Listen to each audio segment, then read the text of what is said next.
A transgender pastor in America has called the Bible outdated. If the Bible is outdated, if the church is outdated, and you start changing around that, what else are you going to change? I feel a little bit like I'm failed. There are many people out there that want to give self-esteem advice, but there are very few that actually will be open about struggling with self-esteem.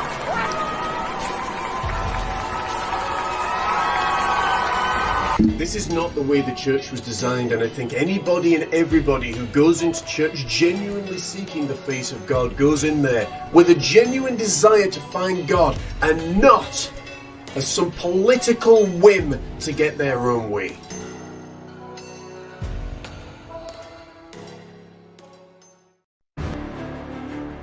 Welcome to the Mind, Body, and Soul podcast.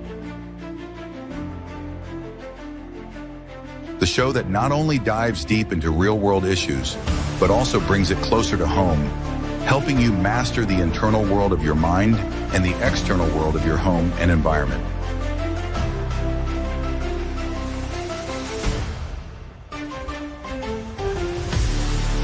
This is a show you can't afford to miss. So, welcome one, welcome all to Mind, Body, and Soul with your host, Scottish artist, author, and mental health mentor, John Morris. Okay, folks, well, it is 4:30, it is Thursday afternoon, and it is time for the Mind, Body, and Soul podcast with local host John Morris. I am back with you once again, and it is a delight to be here with you, my dear friends. It was actually touch and go whether or not we were going to have to pre-tape a lot of this stuff today because, as some of you will know, I was down with a little bit of an illness this past couple of weeks, but I'm really delighted to say that I'm back. I'm live in living color. I'm ready to rock and roll. How have you been doing? It's been a really interesting time, is it not, in our world and in history and things. And we've got a lot of talks about today in today's show because we're going to be talking about self-esteem. We're going to be talking about letting go of the past. We're also going to be talking about transgender within church. And I've got a lot to say about that. For a lot of research that I've done. You're also getting an opportunity to see me paint in a new feature that we are going to be doing. Hey, I've got an hour to fill, so, I've got to break it up some way. But first of all, I got to say thank you so much to everybody that tunes into the show every single week. Our little channel is growing, and as always, if you can go ahead and do that really awesome stuff, which is like, share, and subscribe, tell your friends, because it could be the very thing that they need to hear in their hour of struggle. And boy, oh boy, we are opening the show with one of the biggest struggles that exists, all about self-esteem. Now, for many people who don't know what self-esteem basically is how you view yourself, and how you view yourself, as we're going to see, is indicative of the kind of life that you will live. And if your self-esteem is high, you're going to go one path. If your self-esteem is low, you're going to find yourself on a very, very different path. And I want to pull up a couple of videos here for you to be able to see. So check these out, and I'll be back in a moment. I feel a little bit like I'm failed. People always like, oh, just cut the toxic people out of your life. What do I do if I'm the toxic person in my life? I just walked up to my mirror, stared at myself in intense detail, and thought about all the things I despise about myself.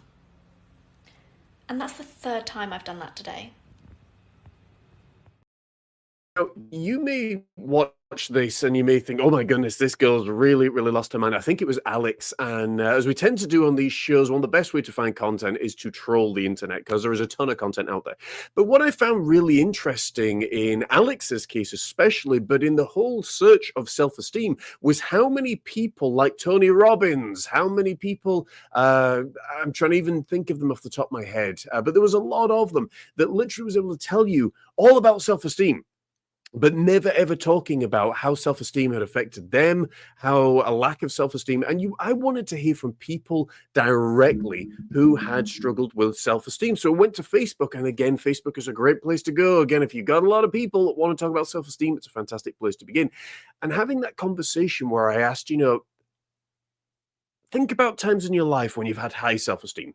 What was your life like? How did you behave? How did you walk? How did you talk? How did you sort of move about? What kind of things did you accomplish during that time? Think about times when you've had really low self-esteem as well. How did that affect you? How often did you get out of bed? What were you like when you got out of bed? When you put your feet on the floor in the mornings when you have low self-esteem, do you think, yay, come on, I can do this? Or do you think, oh boy, not another day, and another day, and another day. And that to me has always been really, really interesting. I want to give you two sort of case references that there was a girl and a guy.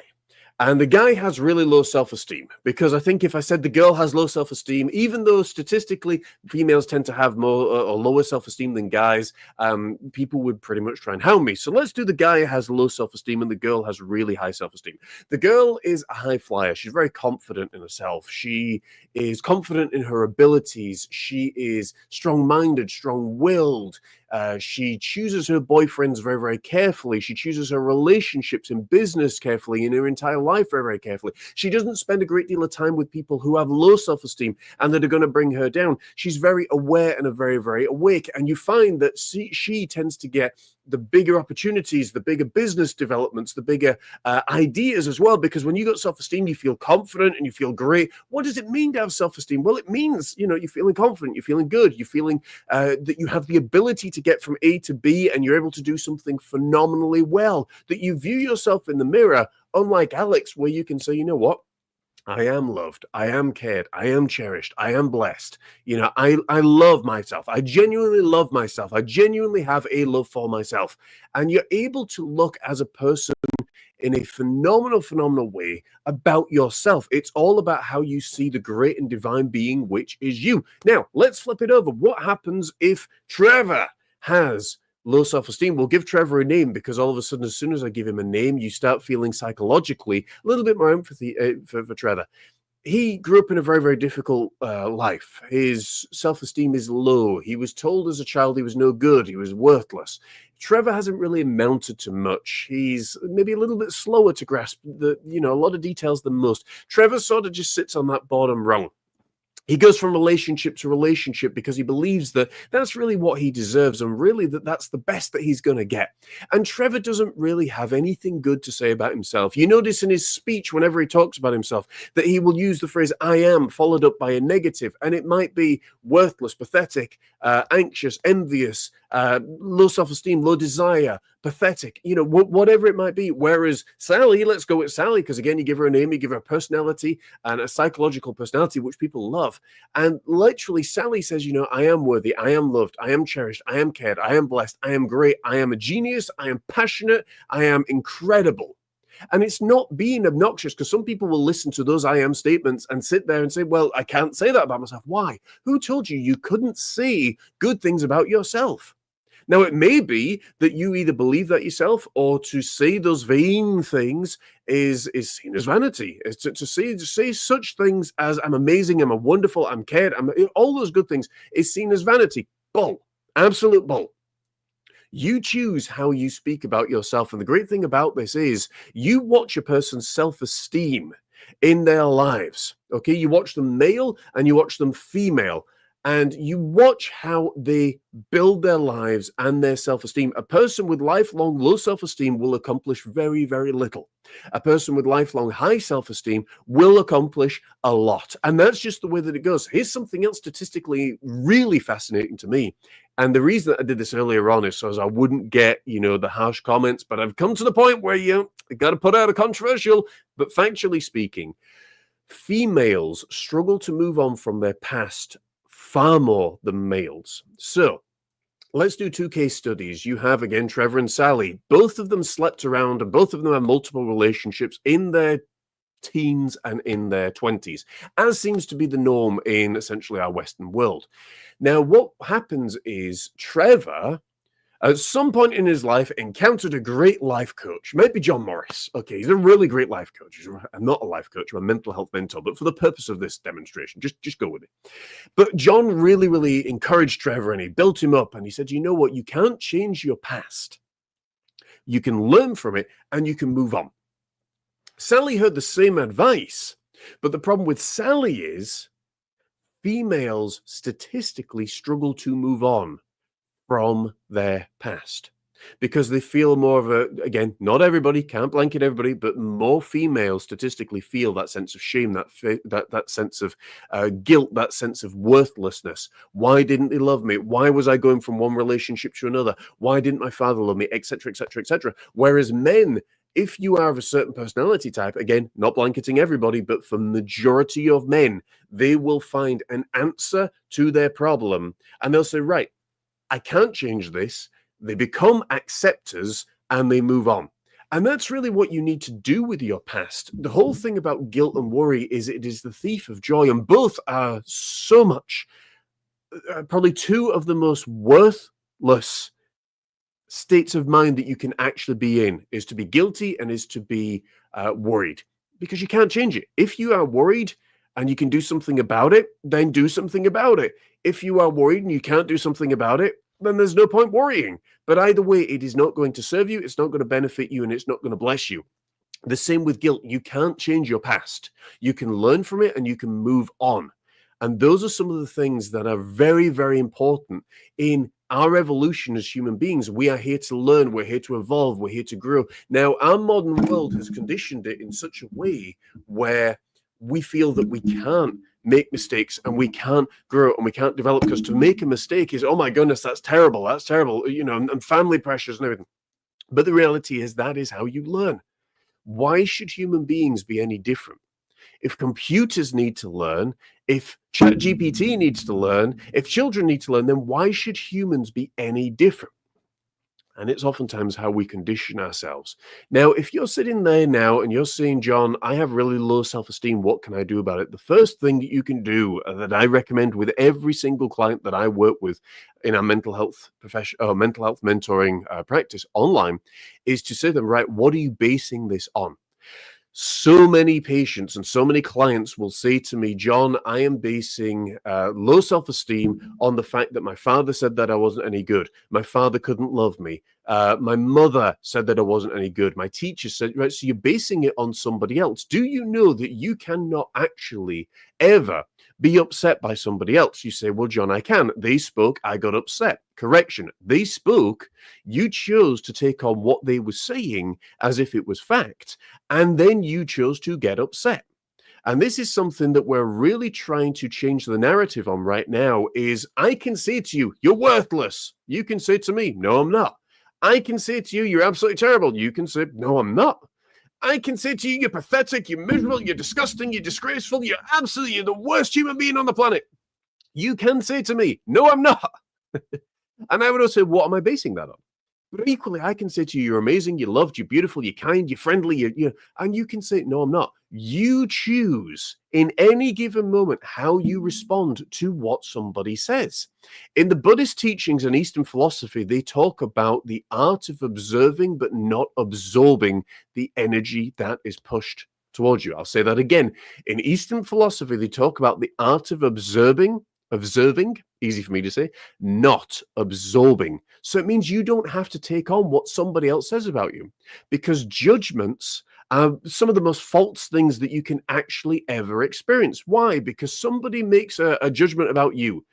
You're a terrible person. You're angry all the time. Right. They've known you for 10 minutes. You had a really bad day. The kids were messing about. Your husband, your wife was having a really angry moment. Whatever. That's what people think. They make a small judgment and literally they get to the point where they say, well, this person's just an a-hole. Maybe they're not. Maybe it's just when you encountered them that they were behaving in such a way to suggest that they were an a-hole. But you don't know what's going on in their life. And that's why judgments really, really don't work well for anybody. We're going to go to commercial break. When we come back, we are going to be talking more about self-esteem, and we've got a lot more to come in the show. I'm going to be painting. We're going to be talking about transgender within the church. So don't go away. Come and check us out. And don't forget, put it in your comments there, because I want to hear from you. How does self-esteem affect you in your daily life? We'll see you in a moment. Well, howdy there, friends. I've got something really exciting to share with you, and it is this brand new custom cat portrait, 10 by 12 in size, and boy does this one pack a punch. You can see there the detail on his face, the expression, the eyes, the feeling, the mode, the emotion, and so much more goes into this painting. Now, this isn't just a painting. This is a window into a memory. This is something that is going to turn your house into a home, and I'm always cognizant of that whenever I'm doing projects with clients, because you want to be looking at what's their environment like. Is it dark? Is it bright? Is it surrounded by other paintings? Is there a lot of artwork on there? Is it limited space, or is it wide open spaces? And for everything like that, you want this painting to slot in almost as if it's unnoticeable. Well, all the time, people are going to come up and they're like, oh wow, that's gorgeous, that's beautiful. It's a focal point. So it has to be almost unassuming, while at the same point, like, just look at me kind of thing. And I think with this beautiful piece, that's what I was able to accomplish. I thoroughly loved it. It has to be absolutely one of my favorite of 2024, because this is one of the photos and one of the paintings that artists dream of. The expression on the cat's face, the pose, the feeling, the tonality, the subject itself, the expression that's there, the expression that we're trying to convey. But more so, what I loved with this one, in particular with pet portraits, is I switched from acrylic paint to oil paint, and the reason being is because I feel that you can get so much of a better feel and a touch and an experience onto the fur using oil paint than you can with acrylic. If you're interested in ordering your very own custom cat portrait, dog portrait, horse portrait, rabbit portrait, guinea pig, hamster, person portrait, nature, seascape, landscape, mountscape, you name it, head to thejohnmorris.co.uk, because we've just updated our website to make it as easy and simple as possible, also to load as fast as possible to give you the best possible service available. So do get in touch with us at thejohnmorris.co.uk, and I'll catch you in the next video. Well, there you go. Head to thejohnmorris.co.uk. We are now taking orders for 2025, and we're really, really excited about all the great things that are coming in 2025. When we left off, we were talking all about self-esteem and how ultimately it has the power, if you let it, to literally dictate and shape your life. High self-esteem, you're going to be more often than not high rolling. You're going to be very successful in your business. You're going to be successful in your career.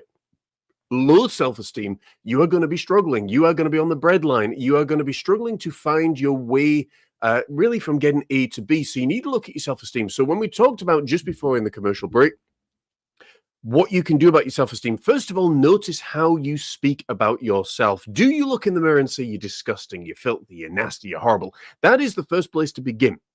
Okay, now you may do this 10 times a day, as we saw with Alex on the video a little bit earlier on. You may do this 10 times a day. You have to have the ability then, and to coax the ability to be able to say, no, actually, what am I basing this on? Why do I feel disgusting about myself? Start asking some questions. Start looking deep within. And you say, well, John, I'm not a very deep person. You can be a deep person. It is all there inside you. And you have the ability to be able to look within yourself and say, well, why am I feeling like this? Why am I making myself feel like this? Why do I believe these things about myself? And don't feel it, this horrible, arrogant, vain statement to begin speaking positive stuff over yourself, such as you're a genius, such as you're amazing, such as you're wonderful. Because what's the alternative? Again, people that talk, great about themselves, they go off and do great things. People who talk low about themselves, and there's a lot of those around, will literally destroy themselves, and they will not be happy. They will not be fulfilled. They will not be excited in their lives. You notice the difference. Those are some of the things that I would look at beginning with, because your self-esteem is literally going to be the difference between whether you get from where you are to where you want to be, or if you stay stuck there forever. If you've got questions about self-esteem, stick them in the comment section above, folks. Or if you're watching this on the replay, which I know a lot of people will be, stick them in the chat section below, and we will get to you. If you've got questions and topics that you want me to cover, of course, please do feel free to stick them in the chat bar, and we'll look at those. For now, we're going to head over into the studio, because I want to share with you in progress a painting that I was doing a long, long time ago, because for those of you that don't know, I'm also an artist, and we help you make your house a home. And I think you're going to really enjoy this one. This is painting a Westie, and you may even be familiar with the musician that's doing the song. I'll see you in a moment.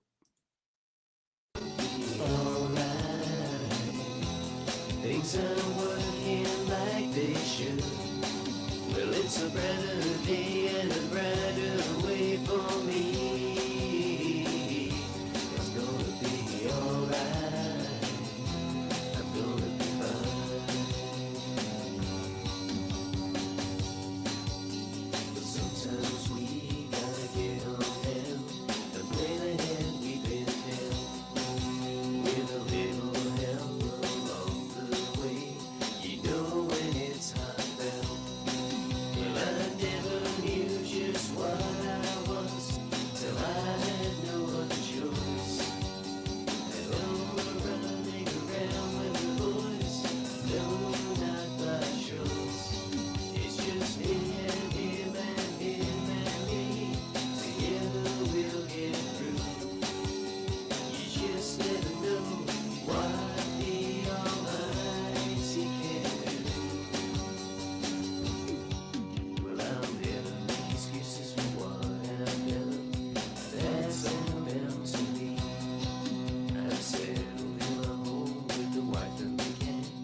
Well, folks, I hope.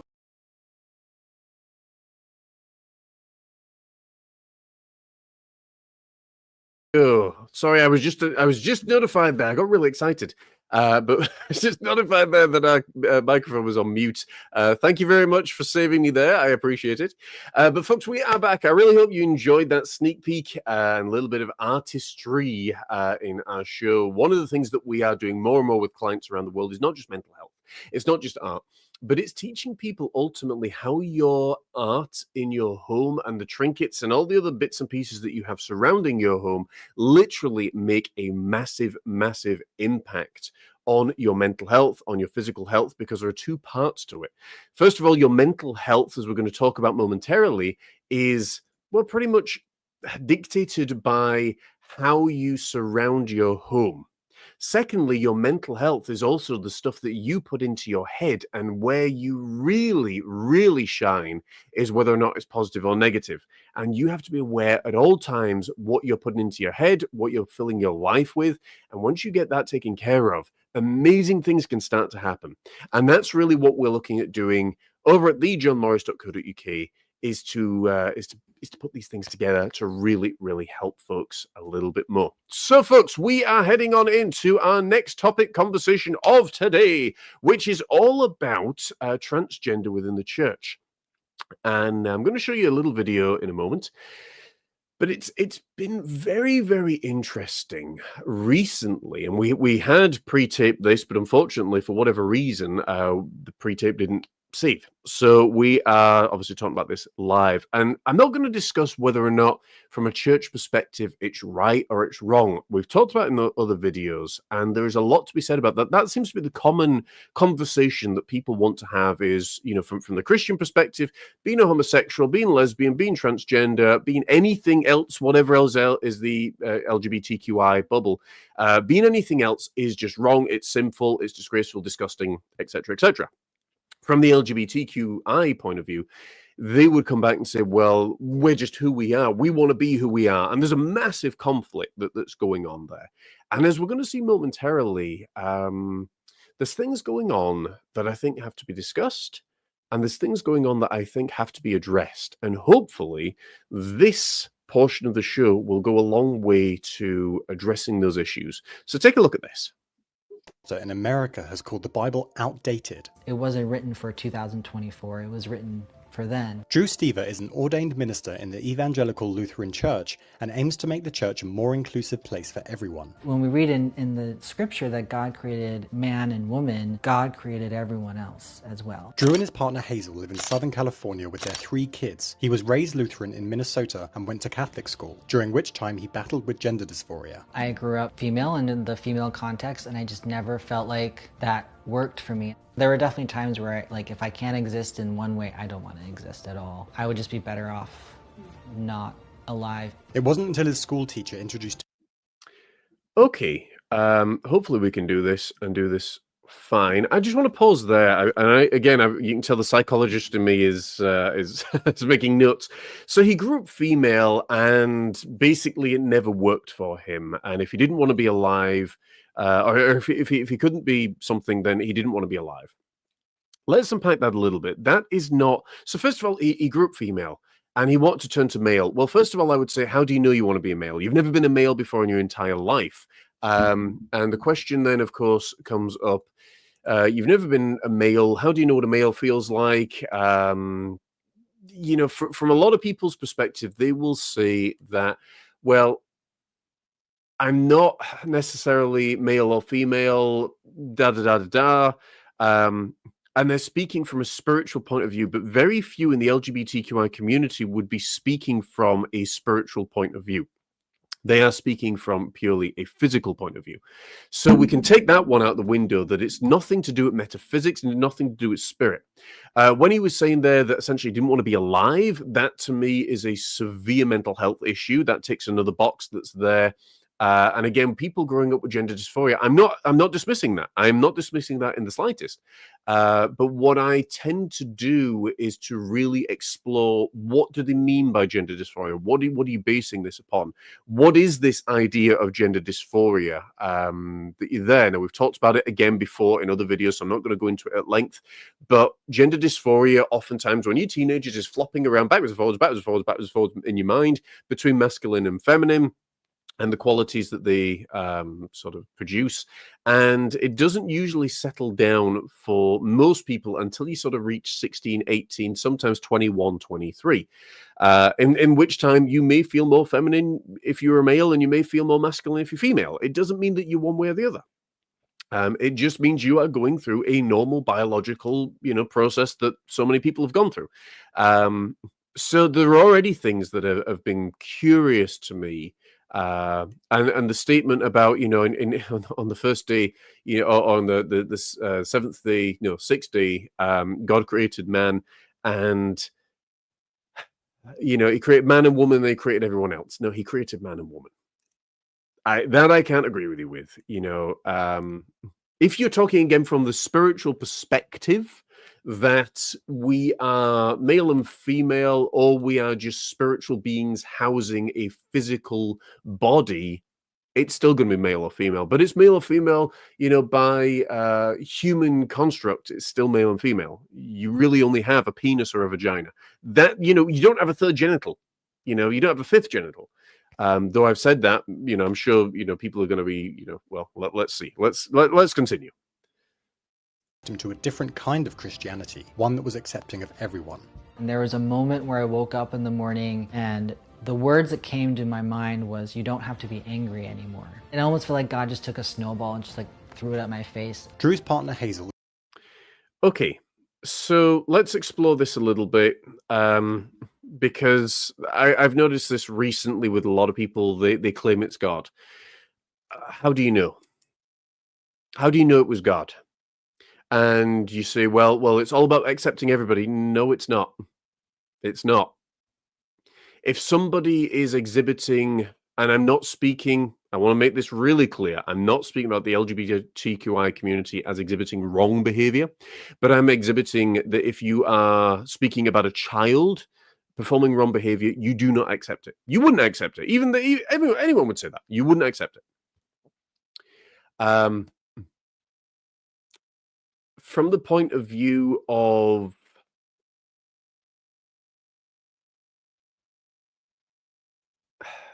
it's not even defending God. It's asking that question, because God gets blamed for a lot of things. And for people to turn around and say, oh, it was God. Well, in the Bible, again, in Matthew 24, I know I quote Matthew 24 a lot. In the last days, many will come in my name, and many will be coming willing to deceive. And we see what's happening inside the church right now, that you've got homosexual ministers, you've got lesbian ministers, you've got lesbian ministers that sway, you've got transgender ministers, you've got, fill in the blank. You've basically got every kind of color creed minister that exists out there. My big question would be, if you start changing the Bible for your own needs and your own wants and your own ideas, what else changes? Now, Charles Stanley was perhaps one of the finest preachers in our modern era that ever exists, or ever existed since he's passed away. And what he said with regards to this was, the Bible was written then for us now. I've never heard of anybody else. And maybe this just goes to show how sort of sheltered I am, but I've never heard of anybody else claiming that the Bible is needing modernizing. From the point of view of modernizing to fit LGBTQI, and again, what do you start taking out? What do you start changing? I mean, the Bible's already been changed enough as it is.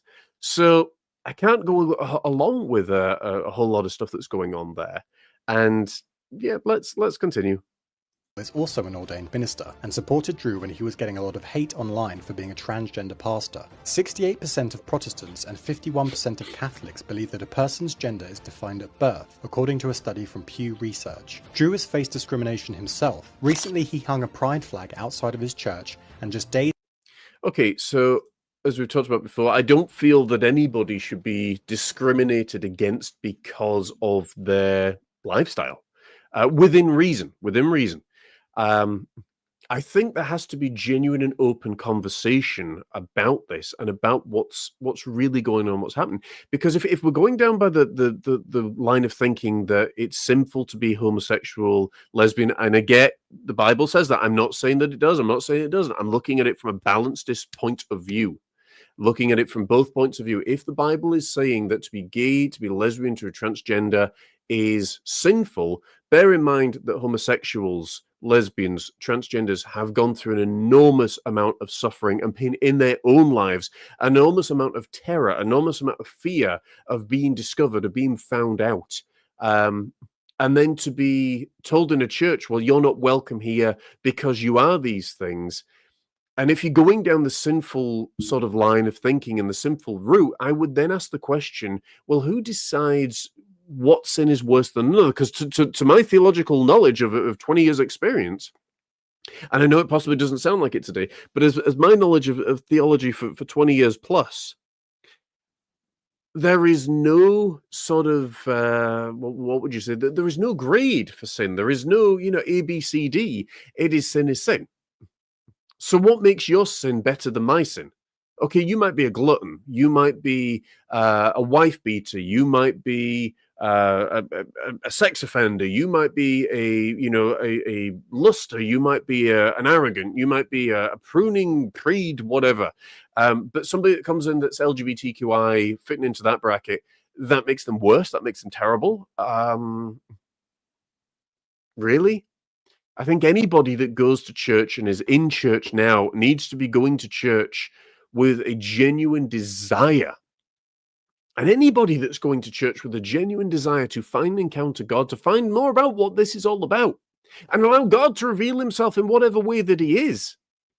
Because this is all part of the divine plan, whether we like it or not. This was always orchestrated.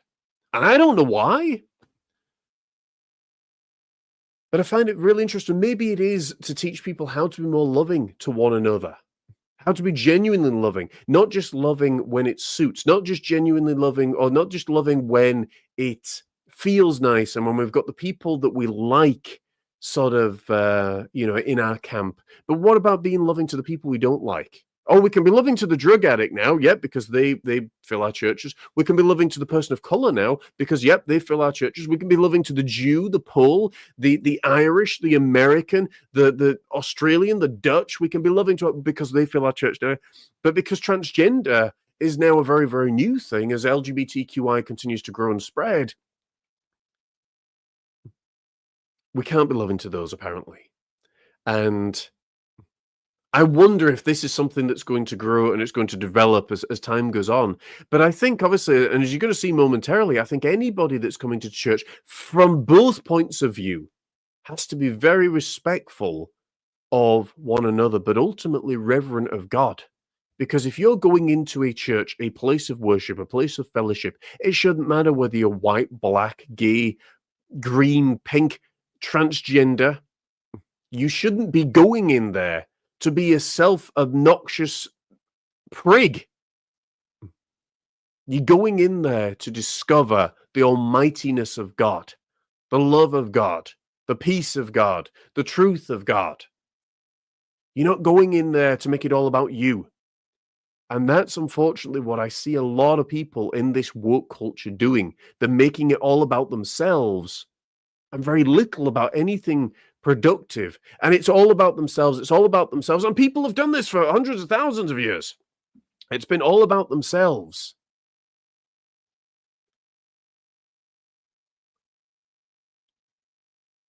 And the only way that this works is if we all get our focus off ourselves and onto God. Let's continue. Days later, the flag was torn down and vandalized. He took to Facebook to address the incident, saying, "This will never stop us from spreading the message of love, working for justice, and praying for the healing of all God's people. God's love is louder than hate." Drew continues to spread love and positivity, opening his arms and his church to everyone. The pastor even uses his social media to spread queer positivity, showing the world that there isn't one way to be a Christian. He also showcases just how inclusive his church is. You are good. Nothing is wrong with you. You are so good. You don't need the church to tell you that. From that point of view, I certainly haven't got an issue with what he was saying with regards to that. You are good, you are loved. You don't need the church to tell you that. I think that's a fantastic message, and perhaps through ministries like that. Now, I don't know. I think what was his name, Rob? I missed his name. You have to forgive me. I sometimes miss names, but especially when I'm searching more for the detail and the stuff, not just out of ignorance.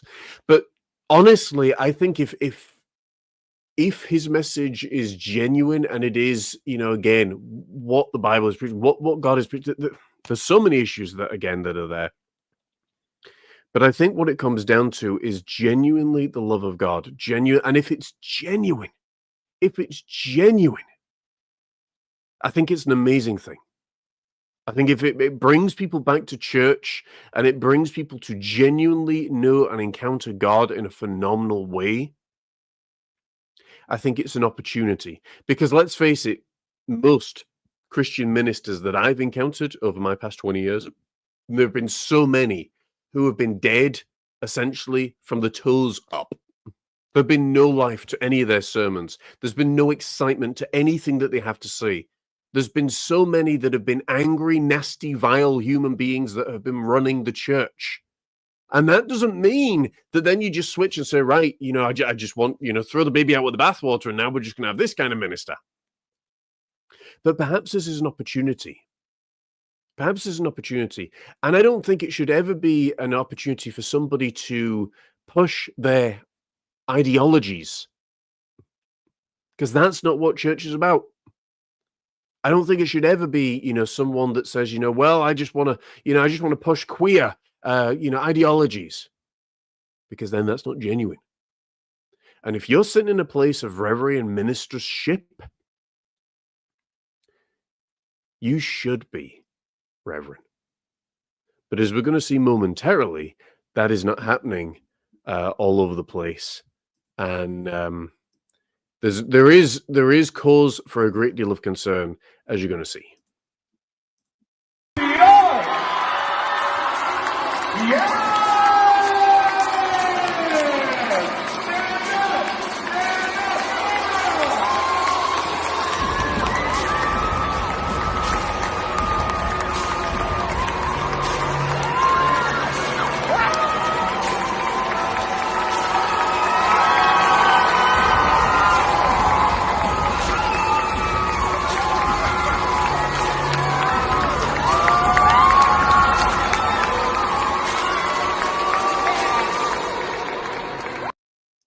Okay.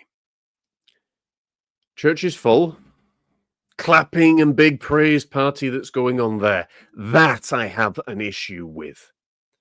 Young children do not need to see the back end of a large tuchus.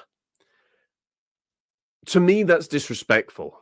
To me, now I didn't see the full service. I didn't see the full thing that's there. But for me, part of the reason that I left the church a long time ago, not only because of the superficiality that goes on with it, not only because of the surface level stuff that exists, but also because it became something I wasn't proud to be a part of anymore. It became something that was more about a praise party and looking incredible than actual genuine worship. And maybe I'm just one of those people that likes that quiet and the solitude. And I've said this many times before, the church does not have a place for a person like me. Church doesn't want thinkers. Church doesn't want philosophers and theologians. A lot of the time they want sort of fair weather friends and, carpet camels. And the way that I look at that is that's not something I want to be a part of. But when I see things like that, to me, it's so irreverent. It's so disrespectful that you're coming in, you're making the church service all about you. Look at me. How amazing am I? How wonderful. Here's the thing. When you die and you're dead and buried in the ground, no one's going to care. No one's going to care. As my wife and I were talking about this past week, really, it's only the first, maybe second generation of people that are going to tend to your grave and that you're going to actually be bothered about, and that's going to bother about you. After that, most people are going to forget you. Okay. I know that's a sobering thought, but in some ways it's a thought of great release as well. And hey, I've had a very, very tumultuous year health-wise, where I had to face those realities. And as Alan Watts says, when you close your eyes for the final time and your friends close your eyes for the final time, or their eyes for the final time, it'll be like you never ever existed. When you close your eyes for your final time, when they close their eyes for their final time, it'll be like you never existed, which means literally nothing matters. But when I see things like that happening on social media and the disgrace that has become of the church, it isn't surprising because, again, the Bible talks about this. And if you have a genuine Bible preaching church, you will know that in the end times, many will come in God's name to seek, to destroy, to confuse, to corrupt. Sometimes the devil does his best work inside the church, and you always need to be aware and cognizant of that, and very, very discerning who you share, because more and more people are getting hurt and upset and battered by the stuff that the church spews out than ever before. Perhaps not ever before, I don't know. I'm just making noise. But the reality is, to see somebody come down the aisle like this. I mean, what is this? Coming down the front, people shouting, chanting, screaming, celebrating, look at me, look at me, look at me. That's not a church of God. That isn't a church of God. And you say, well, it's Happy Pride Day. Yeah, but here's the thing. You familiar what the Bible says? Pride comes before a fall. If that's a church in New York, I would be gravely concerned for them. As we come up to our close to getting to the top of the hour, we are just going to jump to one more commercial break. We're going to come back, we'll round out the show. And yeah. If you are struggling with your mental health right now and want to get released, whether you're struggling with trauma, depression, anxiety, or any form of other mental health issue, do get in touch with us at thejohnmorris.co.uk. We can help you get from where you are to where you want to be. With a track record of over 15 years worth of clients in various settings, you are in good hands, and you get to work with internationally renowned artist, author, and mental health mentor himself, John Morris. And we are taking brand new clients on, folks, for 2025. You will absolutely love getting to work with me and our little team that we're putting together. Yeah, you're going to absolutely love it. Let's go to the next video, shall we? Good morning and welcome to the Church of St. Margaret of Antioch in Toxteth. And today is Transgender Day of Visibility. My name is Reverend Bingo Allison, and I am a non-binary transgender priest in the Church of England.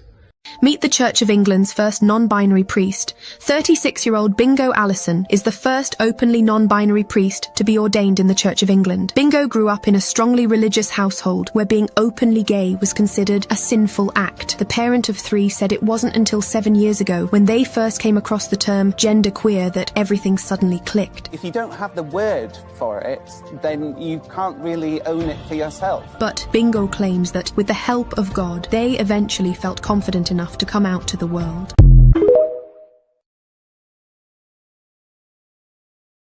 Interesting. So a non-binary, so that's someone who doesn't identify as either male or female or really anything. To me, psychologically speaking, philosophically speaking, biblically speaking, I'd say that's deluded. You are either one or the other. And that's maybe sometimes, again, and they may say, well, if you've got no, again, and I heard this phrase the other day, it's like, you've got no skin in the game, so who are you to comment and say, well, someone isn't binary? Again, how do you know you're not binary? What are you basing this upon? What are you basing the fact that you believe you're non-binary? What does that look like? Oh, guess what? It's probably a term that you've heard that you thought, oh, wow, yeah, actually, I want to do that. I want to be that.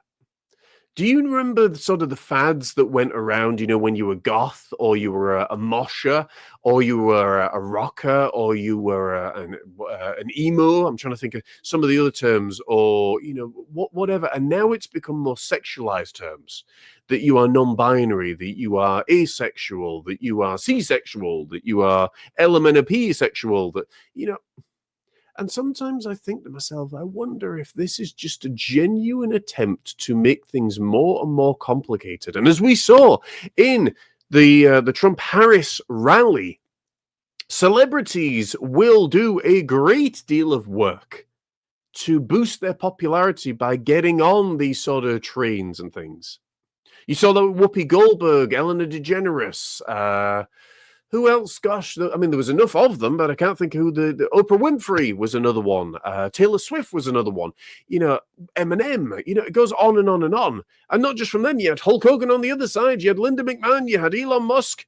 But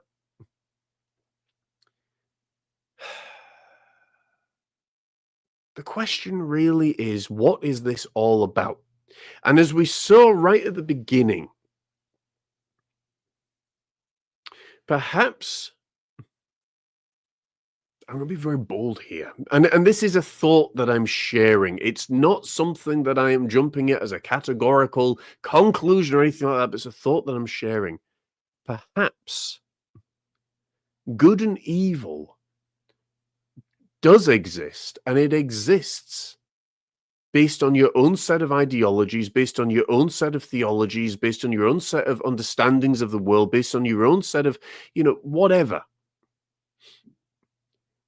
If you are LGBTQI and Harris and Starmer, for example, are saying what you want to say, and they're speaking to your people, and they're pushing things forward for your people, then you're going to absolutely agree with them. If Donald Trump, if Elon Musk, if Nigel Farage,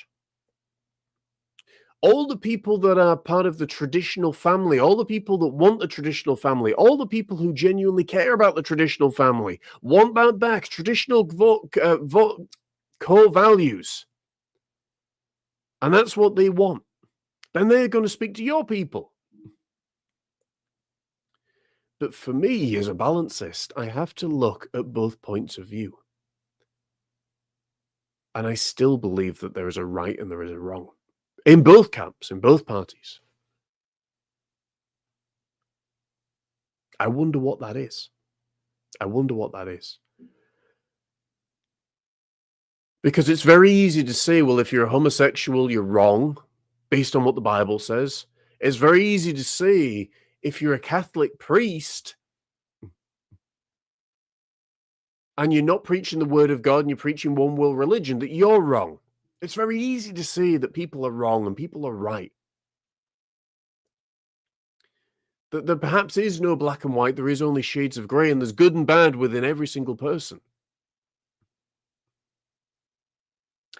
But for me, I think what I conclude with is this, and we'll sort of round out the show. If your actions, if your way of life, not even your beliefs because they're handed to you, but if your actions, if your way of doing things is, in this respect, directly contradicting the core values and the beliefs and practices of God, and contradicting the core values of science and philosophy, psychology, biology, chemistry, etc., then I would urge you to take a strong look at what you're doing, because perhaps you maybe are wrong in what you're doing. Don't just take the Bible as one thing, because nowadays most people don't want to base their life off the Bible anymore. Even though it's a pretty good book to be, the other thing is so many people want to change the Bible now and want to contradict the Bible. So you have to look at what else contradicts your behavior. What are you here for? What is your purpose? As a human being, you're here to reproduce, to further the human race. And it's not for all of the garbage that social media tells you. It's not for all the garbage that old books will tell you. It's not for all the garbage that life coaches will tell you. You're here to reproduce, to grow, to develop. Same as every other animal that exists. You just deluded yourself that you're here for something more. It's far simpler. It's far simpler. than most people believe. And in that spirit, you then have to look at, well, if God of all nature, God of all humans, God of all creation, God of all countries and religions, and God of all political parties, if you look at all these different things that God is God of all, you can then say to yourself, well, hang on a sec, maybe my actions here are sinful.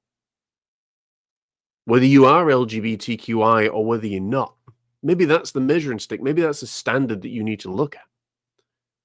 What is it that you're doing? I really don't have much more to say about the matter, except if you are going into church genuinely seeking the face of God, you're genuinely seeking to get to know God more, you're genuinely hungry with a passion and a thirst to know more, and not as an obnoxious, arrogant fool that so many people end up being from both left and right. That was the other reason that we left the church, because church became far more about the people running it and how amazing they could make themselves look, but really how disgustingly ugly a lot of their personalities were. When you start making church more about yourself than God, you have missed the point. And when you don't get the fact that you need to go in reverently, humbly, there's a place for singing, there's a place for prayer, there's a place for silence, but there's also a place for respect, for honor, for reverie. And that's something that's been lost.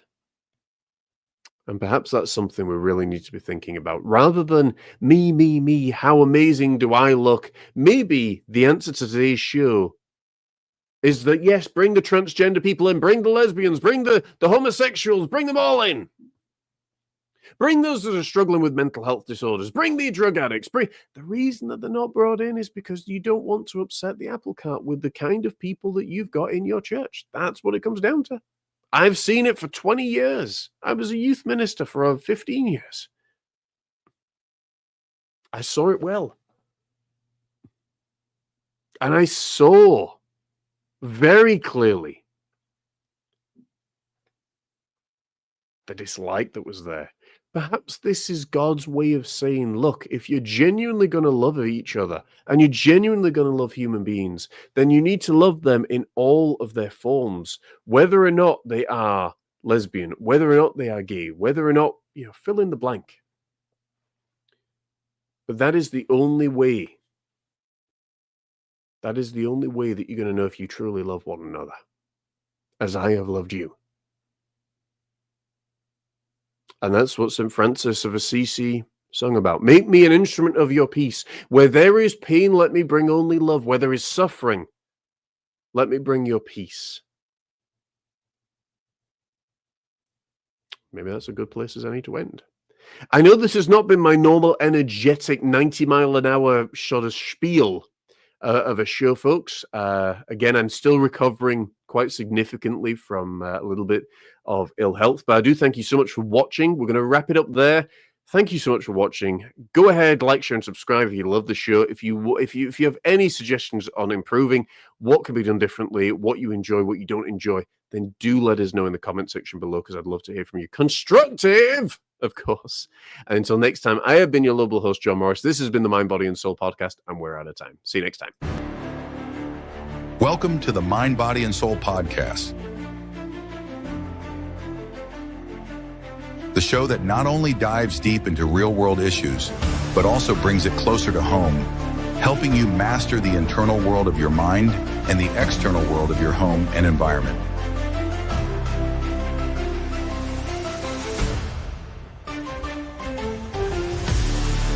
This is a show you can't afford to miss. So, welcome one, welcome all to Mind, Body, and Soul with your host, Scottish artist, author, and mental health mentor, John Morris.